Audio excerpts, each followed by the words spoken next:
Bueno, ¿cómo les va? Buenas tardes. Acá por empezar entonces una clase más. Ya casi estamos culminando la materia. Falta bastante poco, creo yo. Así que bueno, espero que estén bien. No he tenido oportunidad de hablar con la profesora Gutiérrez respecto de los parciales, bueno, porque yo no estuve en esta semana, viajé a Córdoba el jueves de la semana pasada y volví el lunes. Pero bueno, los que a mí me tocó corregir estuvieron bastante bien. Eh, no sé cuáles, si hablaron algo con ella, si tuvieron algún intercambio al respecto, ¿sí? ¿Están todos bien? Hola, profe, sí, todo bien. Bueno, antes de comenzar la clase, eh, quería preguntarles a los de la licenciatura en Economía Política, ¿cómo es eso que tuvieron un parcial el día lunes en el horario de clase de Historia Económica? Buenas tardes, profe.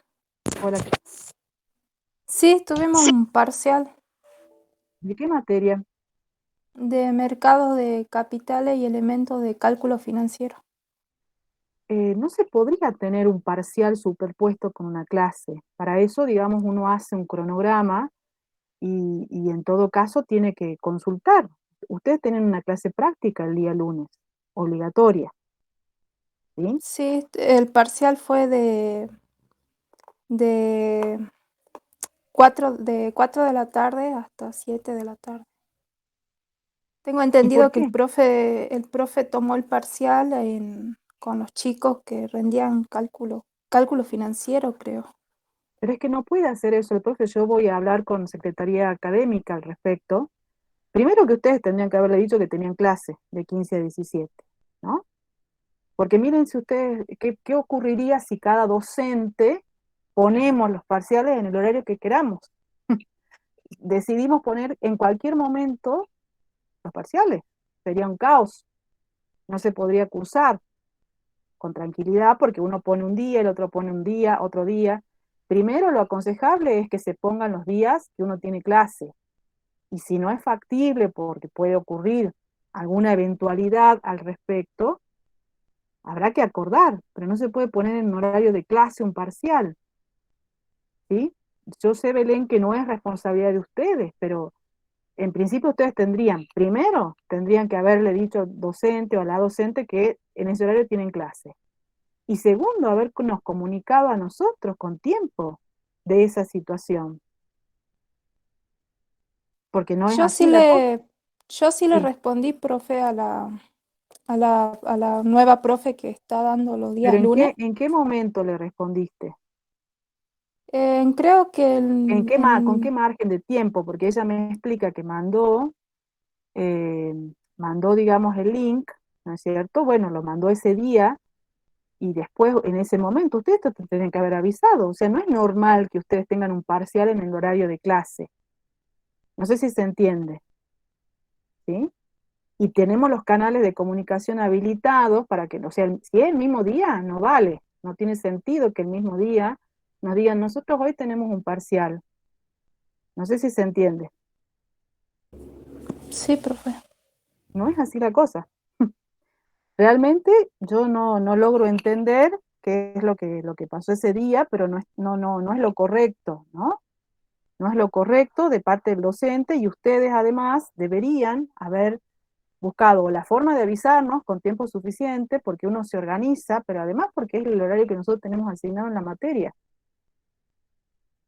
Así que si se les vuelve a presentar una situación similar, por favor les ruego que nos avisen con tiempo para que nosotros también podamos tener tiempo de intervenir y decir, no se puede tomar, señor profesor o señora profesora, en este horario porque choca con nuestro horario de clase, busque otro horario, ¿sí? Para cualquiera que se Bueno, profe. presente la situación. Bueno, vamos entonces a abordar en la clase de hoy, todavía transitando el tema de la unidad número 5 del programa, eh, referente a los ciclos económicos del capitalismo durante el siglo XX, la última etapa, que es la que se conoce como la etapa neoliberal de esos ciclos del capitalismo y que tiene existencia o cuya experiencia se dio fundamentalmente entre las décadas de 1970 y hasta la década de 1990. Bueno, luego a partir de ahí, en el siglo XX, digamos, puede haber como distintas interpretaciones, sobre todo en lo que hace a la Argentina, si el neoliberalismo siguió vigente, no siguió vigente, pero bueno, en su estructuración y en su puesta en funcionamiento y en el análisis que nosotros nos proponemos, este ciclo neoliberal se extendió entonces hasta la década de 1990. ¿Sí?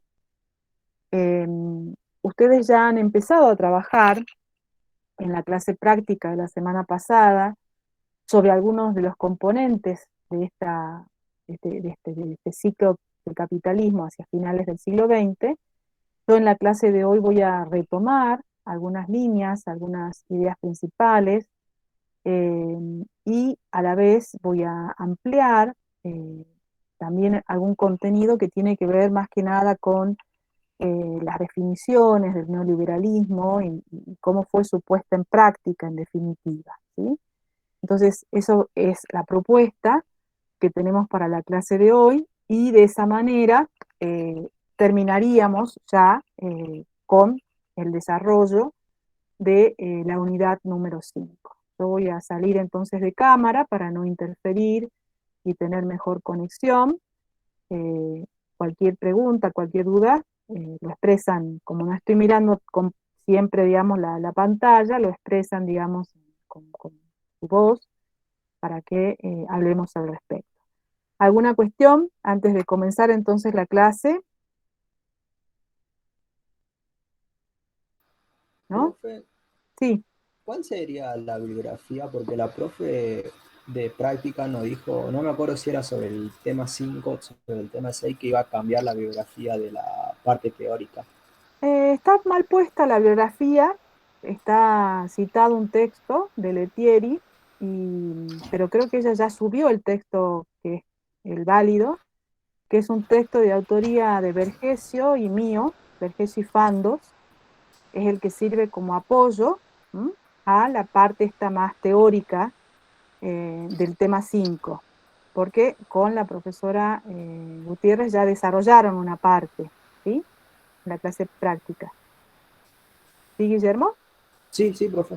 Sí, no Bueno, me acordaba si era del es tema 5 o del tema corrección 6 que lo había corregido. en el enunciado del plan de clases, ¿sí? Está puesto otro autor, nosotros nos equivocamos ahí, es lo que hay que corregir, pero tengo entendido que el texto que corresponde, que digamos como bibliografía básica, cuyas autoras son Vergesio y Fandos, ya está, digamos, en el aula virtual. ¿Alguno pudo corroborar eso?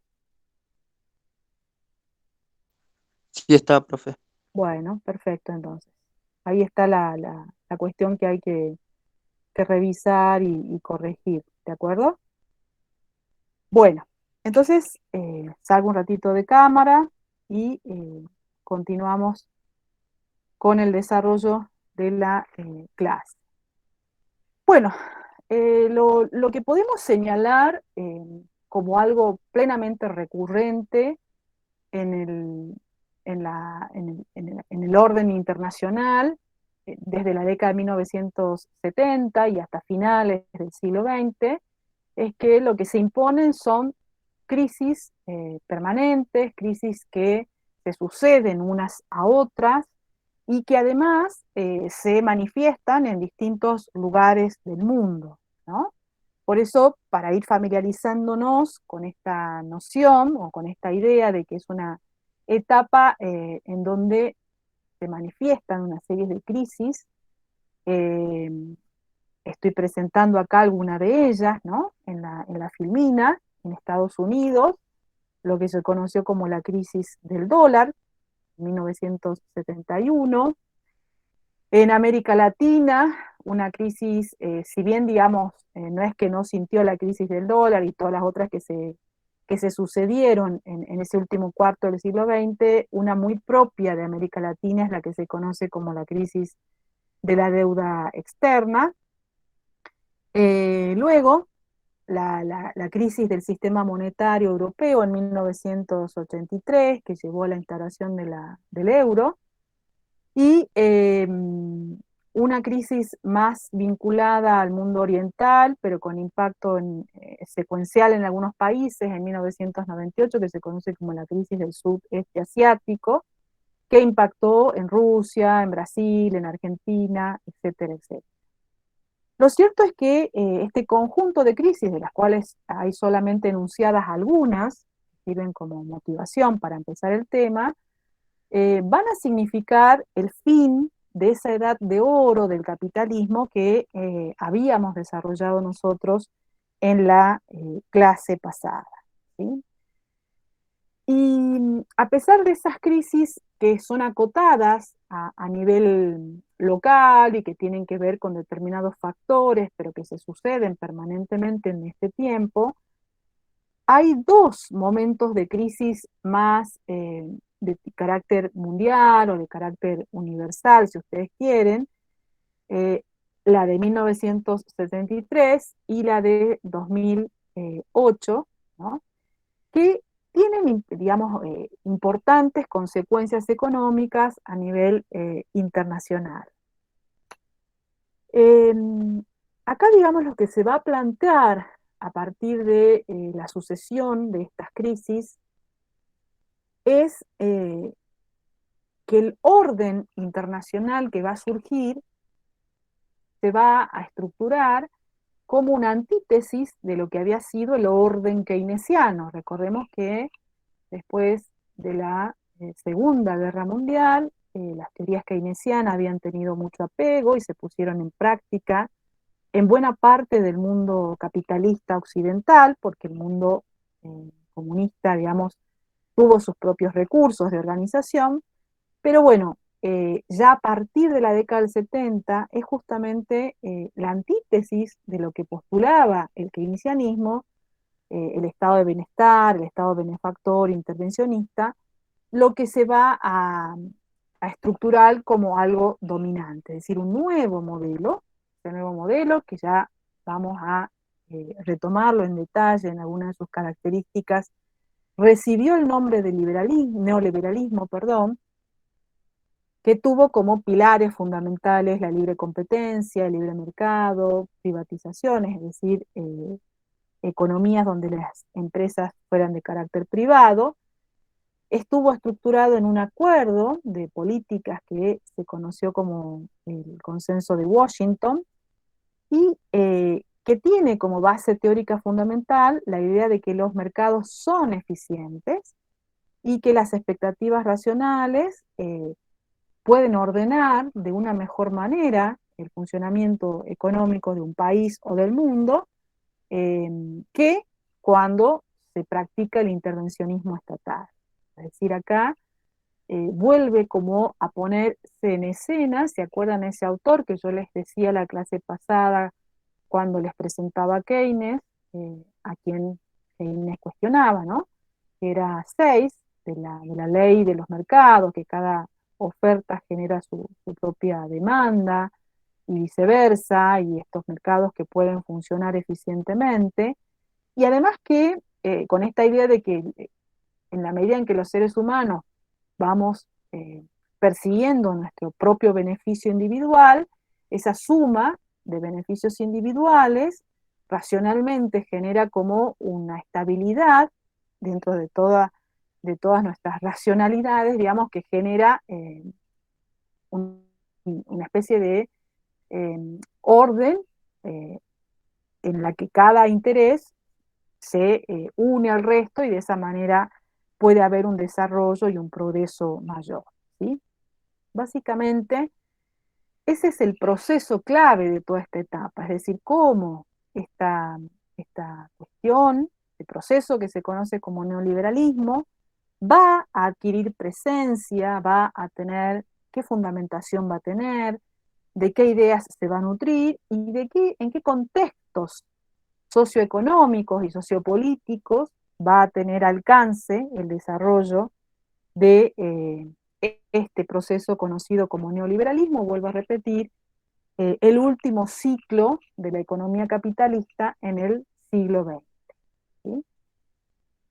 Bueno, hay como dos procesos centrales que dan cabida a que el neoliberalismo comience a tener una mayor influencia, y esos dos procesos se ubican en los inicios de la década de 1970, se conocen como la crisis del dólar, que consistió básicamente en la suspensión de la convertibilidad del dólar por el oro, y paralelo a ello, como consecuencia, a un proceso de devaluación de esta moneda que era el referente internacional. Y el otro proceso asociado, que yo sé que ustedes algo han visto ya la clase pasada, pero que hoy los retomamos, es la conocida crisis del petróleo. ¿Sí? Bueno, sobre la crisis del dólar, que es sobre la que vamos a comenzar a repasar algunas ideas, lo que hace Estados Unidos básicamente en el año 1971 es suspender el cambio digamos, de cualquier divisa extranjera por oro, eh, en relación al dólar, digamos, que era la moneda de referencia en esos momentos. Es decir, lo que decreta el presidente Nixon, que era quien gobernaba en ese momento en Estados Unidos en 1971, es la suspensión de la convertibilidad. Ese sistema, ¿se acuerdan ustedes, digamos, o sea, la- la unión del dólar con el oro, ¿sí? ¿Se había sustentado en qué sistema de la etapa anterior? ¿Se acuerdan cómo se llama?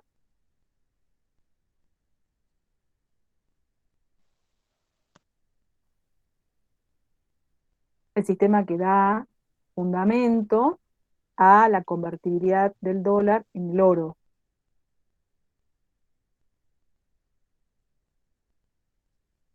¿Se acuerdan?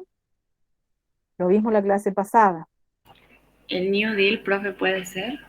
No, el New Deal es una política anterior a esto, que tiene que ver con las medidas que se adoptan en Estados Unidos para el desarrollo, bueno, para la recuperación de ese país una vez sucedida la crisis de 1929. Tiene otro nombre paradigmático que ya tienen que empezar a incorporar, ¿sí? Y que organiza la economía mundial capitalista Profe, ¿sí? ¿usted se refiere al patrón oro? Y al patrón oro en relación al dólar. ¿Cómo se llama ese sistema que se instaura una vez finalizada la Segunda Guerra Mundial? Bueno, se llama el sistema de Bretton Woods. Yo hablé de él la clase pasada. Es un sistema por el cual los países definían, perdón, la paridad de sus cambios de moneda respecto del dólar estadounidense, y a su vez el dólar mantenía un valor fijo respecto del dólar, sostenido por las inversiones de reservas en oro que tenía que tener el Tesoro norteamericano, ¿sí? Ese es el sistema de Bretton Woods, ¿sí? Ahora, lo que nosotros vamos a ver es que ese es el sistema que se va a desplomar, perdón, en 1971. Es importante detenerse en algunas consideraciones de la importancia de este tema y de los cambios que sucedieron, pensando en esta definición, ¿no? Del sistema, del tipo de cambio, como una de las variables económicas más importantes, en el sentido de que permite, es una referencia, digamos, para valorizar el comercio internacional, las transacciones internacionales, es decir, las exportaciones, las importaciones de bienes y servicios, ya sea de bienes físicos o de servicios de tipo financieros, la inversión extranjera, la deuda externa, los activos que tienen los residentes de un país en en otros países, o las reservas internacionales, todo eso queda comprendido dentro de los tipos de cambio, los sistemas de cambio que pueden establecerse. O sea, todas estas variables, comercio exterior, tanto exportación, importación, como de servicios financieros, la inversión externa, las deudas que se puedan contraer, los activos, ¿no? de gente que, bueno, que se encuentra residiendo en otros países, las reservas, todo esto queda definido por los sistemas de cambio. Y el tipo de cambio nominal, ¿qué es? Es el precio que tiene, por el cual se puede cambiar una moneda nacional por otra, es decir, la cantidad de pesos que debemos entregar a cambio de una unidad de moneda extranjera. El tema es que ese tipo de cambio nominal, por el cual, digamos, una moneda adquiere un valor respecto de otras de referencia, ¿sí? Tiene dos formas de funcionamiento básicos, la que se conocen como el tipo de cambio fijo o el tipo de cambio flotante. Cuando nosotros hablamos de un tipo de cambio fijo, el cambio nominal de una moneda es el resultado de una decisión de las autoridades económicas. En cambio, cuando hablamos de un tipo de cambio flotante, el valor de cambio, el valor de cambio nominal de una moneda se define por el mercado, es decir, por la propia interacción de la oferta y la demanda de monedas extranjeras en el mercado de cambio, ¿sí? Bueno, el primer tipo de cambio es lo que nosotros hemos estudiado como el patrón oro, inicialmente, ¿no es cierto?, en la primera globalización, y es también, solo que cambia la moneda y cambian los valores, pero fue también el tipo de cambio que se exigió, digamos que se adoptó una vez establecido el sistema este de Bretton Woods. Bretton Woods es un acuerdo, fue un acuerdo de los países capitalistas liderados por Estados Unidos al término de la Segunda Guerra Mundial, eh, de un acuerdo, digamos, de establecer un tipo de cambio, una moneda de referencia, bueno, justamente para reflotar esas economías, ¿sí? Y ahí es donde se establece la cotización del dólar y se fija el cambio como moneda de referencia al dólar, pero el dólar a su vez fijado con un valor respecto del oro, ¿sí? Entonces, en este caso, los tipos de cambio fijo, las cotizaciones dependen de decisiones políticas, básicamente, que establecen un único valor, y en Bretton Woods, que fue eso, fue un acuerdo político, ¿sí? Se estableció unos tipos de cambio fijo en relación al dólar y un precio invariable del dólar respecto del oro, que era $35 por onza de oro, ¿sí? Bueno, lo que va a ocurrir a partir de la crisis del dólar, es decir, de este proceso de devaluación y de la pérdida de conversión del dólar en oro, es la implementación de un tipo de cambio flotante. Esto se da después de la ruptura de esos acuerdos de Bretton Woods en 1973, por el cual los gobiernos de los países industrializados van a adoptar sistemas de tipo flotante, flexibles, regidos por las reglas del mercado, donde las monedas cotizan según, digamos, la interacción de la oferta y la demanda. Entonces, acá la importancia de considerar el tipo de cambio a nivel internacional, de cómo se organiza financieramente y con qué monedas las relaciones económicas internacionales y cuáles pueden ser sus variantes. Y este momento, el inicio de la década del 70, como un cambio fundamental en los patrones de organización financiera internacional, precisamente por esa crisis del dólar. Entonces, ¿por qué, digamos, se llegó a esta situación? Es decir, ¿por qué en este momento se pasó de un tipo de cambio fijo a un tipo de cambio flotante y por qué se abandonó la convertibilidad y se produjo un proceso de devaluación del dólar? Bueno, lo que hay que explicar acá es que Estados Unidos, que habíamos dicho que crece y ejerce una hegemonía en la segunda posguerra, había logrado sostener la demanda de oro y sostener la evaluación del dólar respecto del oro por una acción combinada, digamos, de aumentos de salarios, de aumento de gasto público, de crédito barato, que habían logrado una expansión económica muy importante, ¿sí? Pero el problema que se empieza a manifestar a partir de comienzo de los 70 es que la política, sobre todo internacional, ese dominio hegemónico, o ese rol de potencia defensora del capitalismo que había asumido Estados Unidos en la segunda posguerra, le había implicado a este país una serie de gastos extremos en materia bueno, de armamentos, de gastos bélicos, ¿no?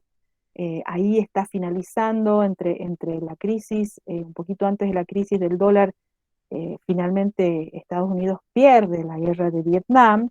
Esto había elevado enormemente el gasto público de este país, y la elevación de ese gasto público en realidad lo que había eh, producido es un financiamiento de ese gasto con emisión monetaria descontrolada, ¿sí? Entonces, ahí, digamos, lo que se observa es que hay como una desvalorización real del dólar respecto de las reservas que mantenía Estados Unidos en oro para poder sostener este sistema de cambio fijo típico de los acuerdos de Bretton Woods.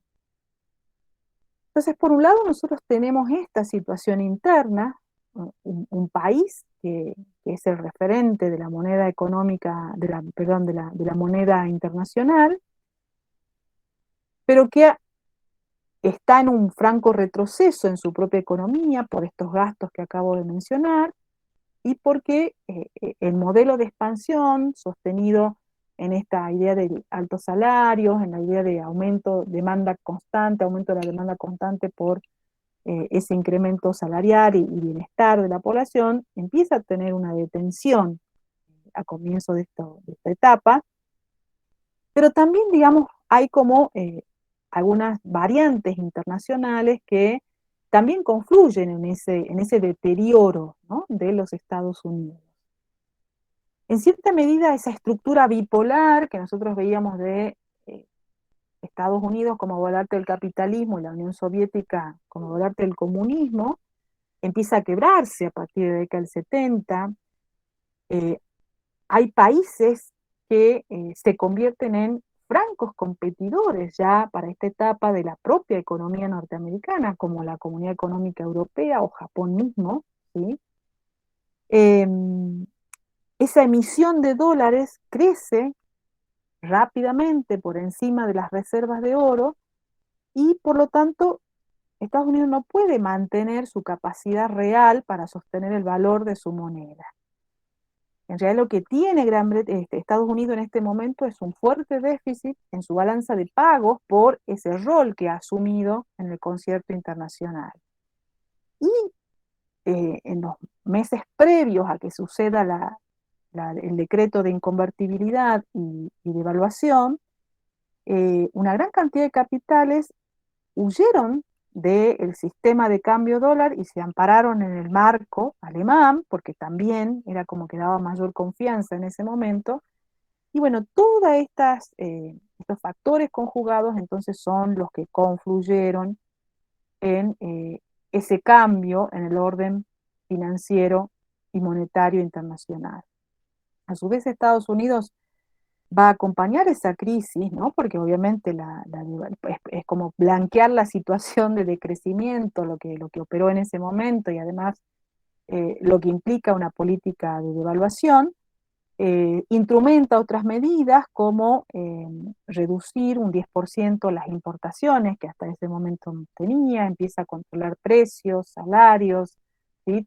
Interviene de alguna manera sobre su propia crisis interna.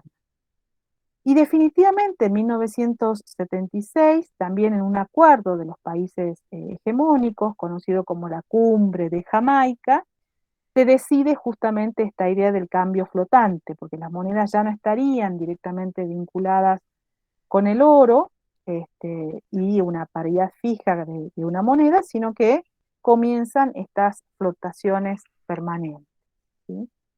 Entonces, como síntesis, para que quede claro la crisis del dólar, ¿a qué nos referimos con todo esto?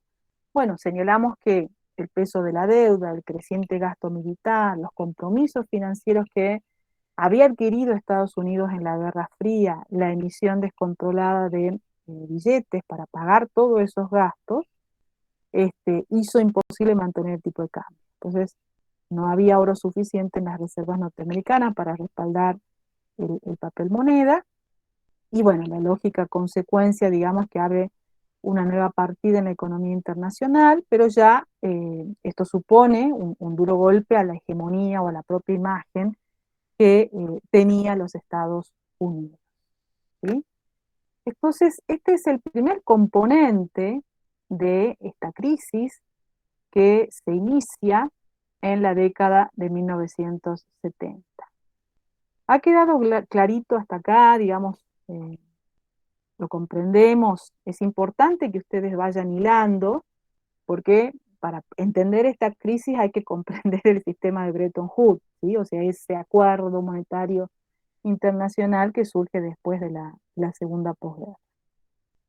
¿Seguimos? Sí, profe. Bueno, entonces vamos a analizar el otro componente crítico de estos inicios de la década de 1970, que ha recibido el nombre ha recibido el nombre de crisis del petróleo. Pero bueno, acá tenemos en números un reflejo de lo que pasó, ¿no es cierto?, lo que nos muestra este, la filmina en este caso es una expresión de esa crisis contenida en la balanza de pagos de los Estados Unidos, que cae a pique, ¿no?, en los años estos de mayor impacto de ese deterioro recurrente que estaba teniendo este país, ¿sí? Bueno, entonces yendo a la crisis del petróleo, hablemos de petróleo en esta economía, y cuando hablamos de petróleo vemos que el petróleo siempre es noticia, ¿no?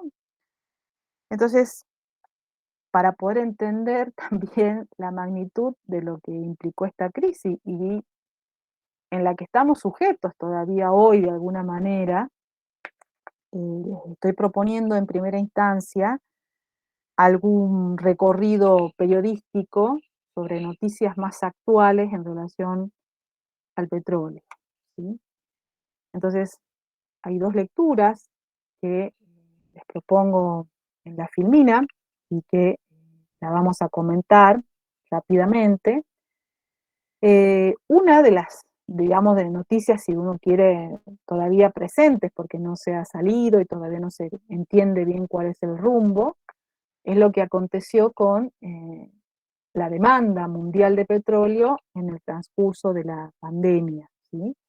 Esta nota que ustedes tienen, porque está recortada acá, y ustedes si quieren pueden completar su lectura en el link que está establecido allí, se llama Pandemia, Petróleos e Implicaciones para América Latina.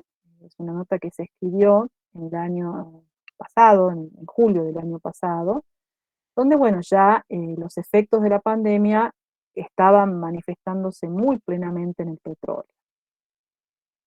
El petróleo es, y fue, sigue siendo todavía hoy, pero fue y sigue siendo el eje de la economía mundial desde la Segunda Guerra Mundial. Es decir, es un factor estructurante de cómo funciona la economía, por eso su importancia, y en este caso no podía mantenerse frente a lo que implicó la pandemia, ¿no es cierto?, no podía mantenerse ajeno a esos sucesos.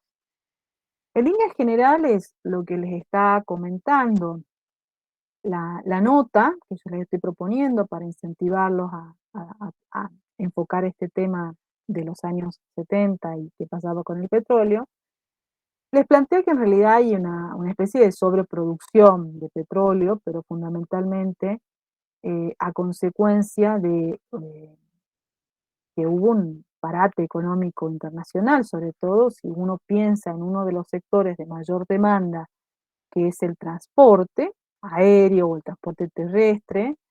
Bueno, prácticamente se paralizó en los meses más duros a nivel internacional, en la pandemia, ¿sí? Y eso obligó a los países que están corporizados en distintas instituciones, es decir, los productores de petróleo en distintas instituciones. Una aparece acá remarcada, la OPEP, pero sobre ella vamos a trabajar más en detalle, ¿sí? Este, tuvieron que establecer una serie de acuerdos, digamos, de cuánto producir para reacomodar la situación a partir de lo que estaba ocurriendo con la pandemia. Y además, la otra característica fue que se utilizaron todas las reservas posibles, digamos, donde reservar petróleo a partir de lo que ocurría en la pandemia, ¿sí? ¿Estaban al tanto de esta cuestión? ¿Habían escuchado al respecto o no? ¿O no? No habían tenido noticias de lo que pasaba con el petróleo. No, profe. Bueno, es un elemento importante porque marca cosas, o sea, no es algo aislado. Del petróleo se derivan precios, se derivan relaciones internacionales, es decir, gran parte de lo que sucede en la órbita internacional a nivel de luchas políticas, rivalidades entre países asiáticos y occidentales, tiene que ver justamente con las reservas de petróleo, las producciones de petróleo, el comercio de petróleo, o sea que es un componente sumamente importante hasta el día de hoy, desde la Segunda Guerra Mundial hasta el día de hoy, que directamente nos incide a todos, ¿no? Nosotros en este caso no nos sentimos demasiado durante la pandemia por esa paralización, pero de prolongarse esas situaciones de paro a nivel internacional y de caída de los precios, bueno, podría ser terrible en cuanto a efectos colaterales, ¿no? Lo que podría suceder a partir de ahí. Estamos dentro de este proceso, como ha habido una recuperación en general económica en el mundo, en la producción, en el transporte, de alguna manera esas alarmas no se han ido, pero este, han decaído bastante respecto de lo que ocurría en los meses más crudos del año pasado. ¿Tienen información de alguna otra cosa más reciente en torno al petróleo? ¿Han escuchado alguna noticia aparte de esta que es del año pasado, pero que todavía es vigente, contemporánea a nosotros? Pregunto.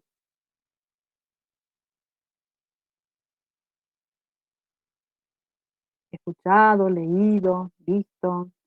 A veces en el celular al que estamos tan apegados pegan noticias también que uno puede leer, por eso les pregunto.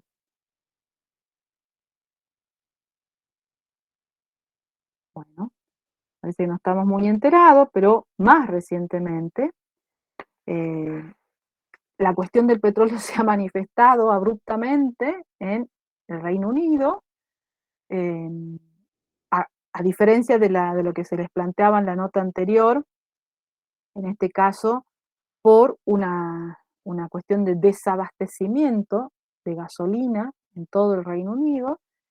La nota que les estoy presentando acá es ahí está chiquitito, pero creo que es del 1 de octubre, ¿sí? Del 1 de octubre de este año, donde, bueno, se expresa, hay un video de las colas de la población civil del Reino Unido para abastecerse de gasolina en las estaciones de servicio, ¿sí?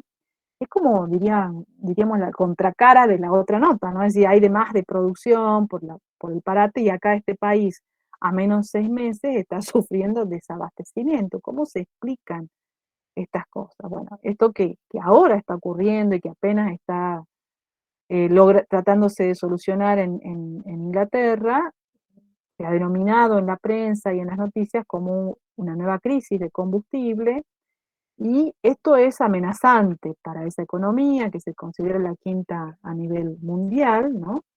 Porque, bueno, no tener combustible implica una paralización general de la economía. ¿A qué se debe este desabastecimiento de gasolina de los últimos días en el Reino Unido? La nota corresponde a la cadena CCN para la televisión y el habla hispana. Está puesta, digamos, también el link por si ustedes quieren leerlo más en detalle. Acá hay un recorte de algunas de las cuestiones. Bueno, en este caso, digamos, el problema del petróleo, del combustible en Gran Bretaña está asociado al Brexit. ¿Saben lo que es el Brexit?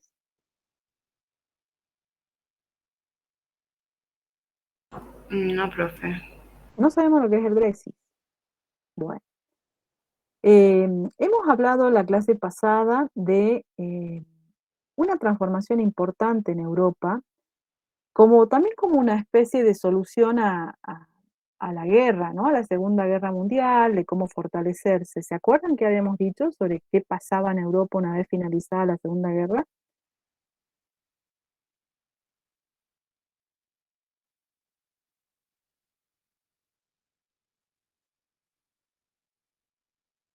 Trabajamos la clase pasada. Bueno, lo que habíamos planteado es que para fortalecerse y no cometer los mismos errores, ¿no? de la Primera Guerra Mundial, que se culparon unos a otros, que toda la culpabilidad cayó sobre un Estado, intentaron incentivar una ayuda mutua y lo vieron a través de estructurarse en una comunidad por fuera de los estados nacionales que componen el continente europeo, y eso fue dando lugar a la estructuración de la comunidad actual económica europea. Eso sucede al término de la Segunda Guerra Mundial. El país que más tardíamente entró en esa comunidad fue precisamente el Reino Unido, y este país, precisamente por una decisión política eh, interna, el año pasado decretó la salida de la Comunidad Económica Europea, que es lo que se conoce como el Brexit, ¿sí? Y comenzó a llevarse a cabo a partir de este año. Es decir, la retirada del Reino Unido de la Comunidad Económica Europea sucede a comienzos de este año. Bueno, esta crisis de desabastecimiento en el Reino Unido se vincula precisamente a esa retirada de la Comunidad Económica Europea, porque esto implica toda una nueva reglamentación para el Reino Unido en cuanto a las migraciones de personas, a las visas de trabajo, a las licencias que se dan, que hacia el interior de los países que conforman la Comunidad Económica Europea es bastante fluida, ¿no?